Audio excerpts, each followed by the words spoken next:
নমস্কার বন্ধুরা, আজকে আমি তোমাদের ময়দা দিয়ে দুধ পুলি পিঠে তৈরি করে দেখাবো। ময়দাটাকে প্রথমে আমি উষ্ণ গরম জল দিয়ে মেখে নিয়েছি খুব ভালো করে, আর নিয়ে নিয়েছি খোয়া ক্ষীর। ক্ষীরগুলোকে আমি ক্ষীরের সাথে দিয়ে নিয়েছি চিনি, আর দিয়ে নেব উষ্ণ গরম জল দিয়ে খুব ভালো করে মেখে নেব। আর উষ্ণ গরম জল দিয়ে খুব ভালো করে মাখা হয়ে গেছে। এবার লেচি কেটে নিয়ে গোল গোল করে তার মধ্যে পুর ভরা হয়ে গেছে। দেখো, পিঠে তৈরি করা সবথেকে সহজ বুদ্ধি হলো এরকম রুটির আকারে প্রথমে বড় করে বেলে নিতে হবে, তারপরে ছোট গ্লাস দিয়ে গোল গোল করে এরকম কেটে নিতে হবে, তাহলে খুব ভালো হয়।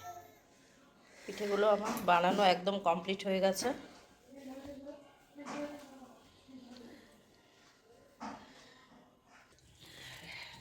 নিয়ে নিয়েছি 3 কিলো গরুর দুধ। দুধগুলোকে আমি খুব ভালো করে জাল দিয়ে শুকিয়ে নিয়েছি। দুধগুলি ফুটে উঠেছে। এইবার আমি এক এক করে পিঠেগুলো দিয়ে দেব গরম দুধে।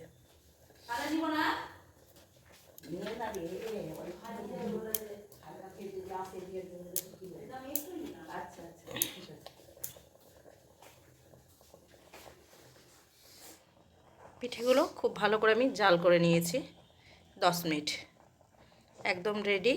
এরপরে আমি দিয়ে নেব খেজুর গুড়। খেজুর গুড়গুলোকে আমি ছোটো ছোটো করে কেটে নিয়েছি, এবার দিয়ে নেব। পিঠের মধ্যে খেজুর গুড়গুলো দিয়ে নিয়েছি, এবার খুব ভালো করে নাড়িয়ে নেব। নাড়িয়ে আরও 5 মিনিট জাল করে নেব। দুধ পুলি পিঠেটা আমার একদম কমপ্লিট হয়ে গেছে। দুধ পুলির পিঠার রেসিপিটি ভালো লাগলে বন্ধুরা তোমরা বাড়িতে অবশ্যই ট্রাই করো, আর অবশ্যই খেয়ে দেখো কেমন হয়েছে। এভাবে রেসিপিটি বানালে অবশ্যই খুব খুব ভালো লাগবে। আমি মাঝে মধ্যে এইভাবে বাড়িতে বানাই। আমার চ্যানেলটি ভালো লাগলে অবশ্যই তোমরা লাইক কমেন্ট করো আর সাবস্ক্রাইব করে দিও। আমার চ্যানেলের নাম সমাপ্তি রান্নাঘর। অবশ্যই তোমরা এই রেসিপিটি ট্রাই করো বাড়িতে।